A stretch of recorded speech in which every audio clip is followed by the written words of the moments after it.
Where did these parasites come from? The number one place? Yeah. I would say food. I never eat anything raw. You can get it from water. You can get it from animals. Dog is sick and then they're kissing your mouth. A helminth infection, which is a worm, is one of the leading causes of iron deficiency anemia. It is a risk factor for gastric cancer. What percent of people do you see have some type of parasite? 90%. 90%? So I probably have parasite. You definitely. Yes, my friend. You definitely have one. The forward-facing special operations community can be very glamorous. And the sacrifice behind the scenes is tremendous. Mm-hmm. The sacrifice behind the scenes for the wives, the sacrifice behind the scenes from TBI, from just chronic injuries, people don't see that. And when the guys would get out, they'd already been to the VA, they'd already been to all these other places, and they were not getting better. They felt terrible. They would come to me and we would do a comprehensive analysis. You know, I'm part of the SEAL Future Foundation. I work on their medical board. We would get guys from SEAL Future Foundation, from Task Force Dagger. We'd look at gastrointestinal problems. That is a huge complaint. Guys would go get deployed. Whole platoons would get sick. They would go to Mayo Clinic. They would go to Johns Hopkins, and they wouldn't get answers. So I became very good at treating complex things that were not tested for well. And a lot of it was infectious disease. Lyme disease, parasites, figuring out, facilitating who they needed to go to. The old school parasitologists, right now everyone does these gut tests that have to be sent out, and it's something called PCR.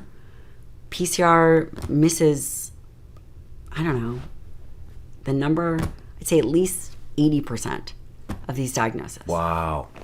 So these guys weren't getting 80%? better. I mean, I'm saying that from my clinical experience. I don't know what the data says, because what we would do is we would send out these PCR testing, because now it's the gold standard.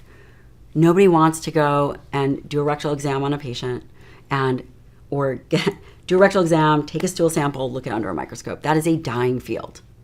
It's a dying field. The old school parasitologists, that's what they used to do. Now, you get a stool sample and you send it and it goes to a lab. That missed almost everything. We would send them to old school parasitology in New York. They would come back with whipworm, roundworm, liver fluke. We would treat them. We would treat their wives. Because if one person in the family has it, typically everybody has it. Holy shit. So these guys, these things were going undiagnosed. I mean, there was one guy who had schistosomiasis. He came to me because he was having phantom limb pain, and he ended up having schistosomiasis. Schistosomiasis? Yeah. What is so that? It's a parasite that can get in the bladder, irritate the bladder. But again, so you asked me, what do I do? Because I still treat special operations community. We still treat them. We figure out what's going on in all domains. Low testosterone, send them out for, it's a lot of head trauma that happens. Got to send them out. They have to get testing. There's a lot of exposures. The barracks are full of mold. The places in which people live in water damaged areas, full of mold. The body cannot get rid of that.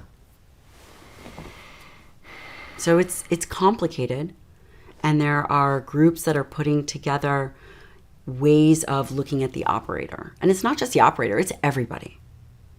But we are in an environment that is very challenging, and the treatments are not so simple. So, where did these parasites come from? The number one place? Yeah. I would say food, and now we live in a global society. I will say I never eat anything raw. Sushi Really? is out the window. Are you kidding? I would not touch sushi. Listen, I never eat raw. And people will say, well, if you freeze it, then it'll kill whatever bug. I don't see that. I don't eat anything raw. I don't eat any undercooked meat. When we go to dinner tonight and your wife looks at me because I'm ordering my steak well done at some great steakhouse that we're going to and ruining the entire food, I will tell you I do not want a worm. I'm good. So that's where it comes from, huh? Yeah, a lot of people, I mean, You can get it from water. You can get it from animals. Parasites can come from animals. Giardia, yes, you can get it if dog is sick and then they're kissing your mouth, and you can get it all over. It's ubiquitous. How do you get rid of them?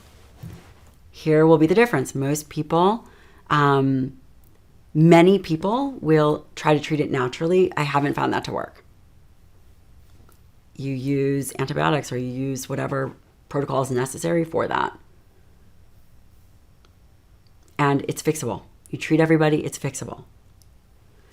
But I will tell you, for example, a helminth infection, which is a worm, is one of the leading causes of iron deficiency anemia because of what it does to the intestine. It creates, well, number one, they create their own issue, but it affects absorption.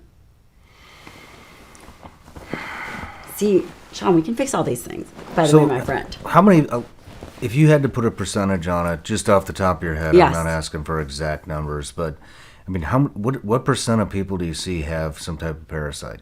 90%? 90%? So I probably have parasite. You definitely, yes, my friend, you definitely have one. You definitely have one.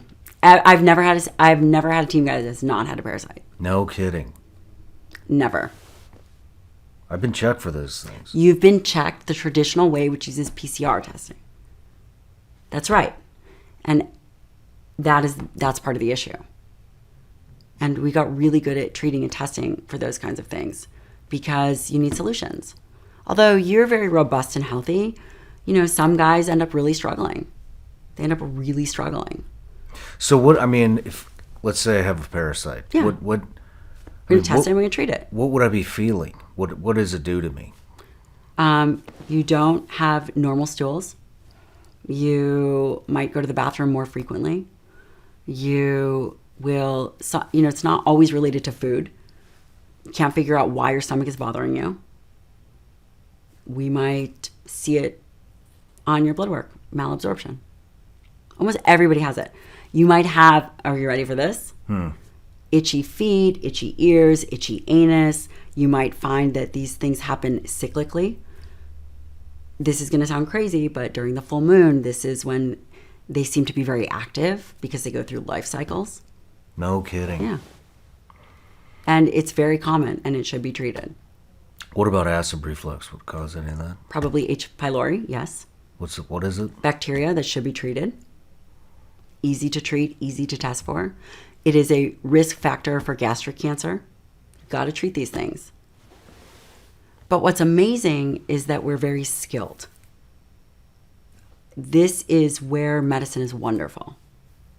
We're skilled at these things. H. pylori, reflux, 50% of the population might have H. pylori. But you got to treat it. You got to test it. You got to treat it.